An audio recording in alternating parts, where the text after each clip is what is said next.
2000 કરતાં વધારે પાટીદાર સમાજના લોકો આ બેઠકની અંદર જોડાયા અને એવું નક્કી થયું કે વહેલી સવારે એટલે શુક્રવારે વહેલી સવારે 100થી વધુ કારના કાફલા સાથે આ પાટીદાર સમાજના લોકો કાળા તળાવ ગામ જશે અને શુક્રવારે સાંજે એક જાહેર સભા કરશે।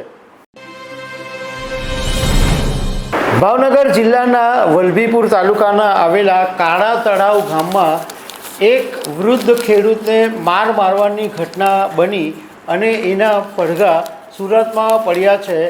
આ વૃદ્ધને મારવાની ઘટનાને કારણે સુરતમાં પાટીદારોની તાત્કાલિક ઇમરજન્સી મિટિંગ મળી અને 100થી વધારે કારોનો કાફલો આજે સવારે વલભીપુર જવા રવાના થઈ ગયો છે।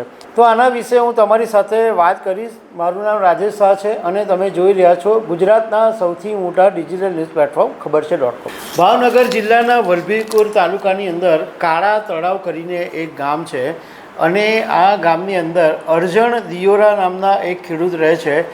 અરજણભાઈ લીંડિયા નદીમાંથી પોતાના ટ્રેક્ટરની અંદર માટી ભરી રહ્યા હતા ત્યારે ત્રણેક લોકો એમની સાથે આવીને બબાલ કરી હતી અને એમને એમ કીધું હતું કે આ માટી કેમ લઈ જઈ રહ્યા છો? તો અરજણભાઈએ એવો જવાબ આપ્યો કે આ તો જાહેર નદી છે, એમાંથી કોઈ પણ માટી લઈ શકે છે। તો એવી રીતના બબાલ લાંબી ચાલી અને જે ત્રણ લોકો હતા એમણે અરજણભાઈ પર હુમલો કર્યો અને અરજણભાઈને હોસ્પિટલમાં દાખલ કરવા પડ્યા। આ જે લોકોએ હુમલો કર્યો એનો વિડીયો સોશિયલ મીડિયામાં વાયરલ થયો અને આ ઘટના બની ગુરુવારે રાત્રે।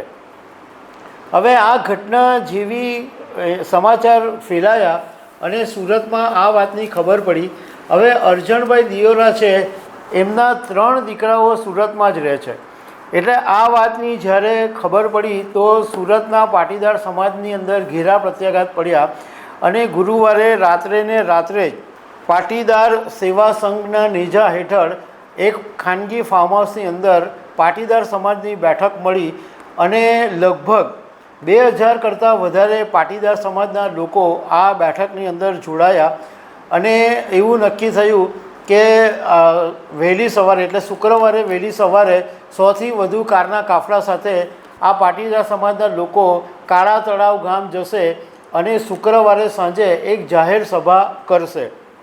હવે જે પાટીદાર સમાજના આગેવાનોનું કહેવું એમ છે કે સૌરાષ્ટ્રના ગામડાઓની અંદર અસામાજિક તત્વોનું જે ભીષ છે, જે ડર છે એ વધતો જઈ રહ્યો છે અને એમને અટકાવવા માટે સમાજે એક થવાની જરૂર છે। હવે આ અરજણભાઈ દિયોરાને હોસ્પિટલમાં દાખલ થયા અને પોલીસ ફરિયાદ પણ થઈ છે અને પોલીસે 3 લોકોની સામે ફરિયાદ પણ નોંધી છે અને આ જે 3 લોકો છે એમાં રાજુ ઉલવા કરીને છે, નાથા રબારી કરીને છે અને માલેયા રબારી કરીને છે। આ 3ની સામે પોલીસે ફરિયાદ નોંધી છે। પાટીદાર સમાજના લોકોએ આહવાન કર્યું કે આ જે કોઈ પણ આ વૃદ્ધ ખેડૂત પર હુમલો કરવામાં સંડોવાયેલા છે એમને એવી સજા કરવામાં આવે કે કોઈ આવું કૃત્ય બીજી વાર કરતાં પહેલાં 100 વખત વિચાર કરે અને જો આવા અત્યાચારો બંધ નહીં થશે તો પાટીદાર સમાજના યુવાનો કાયદો હાથમાં લેશે અને એની જવાબદારી સરકારની રહેશે એવું પાટીદાર આગેવાનોએ કહ્યું છે। તો દર્શક મિત્રો, આવી અનેક વાતો સાથે અમે તમને મળતા રહીશું। Thank you very much.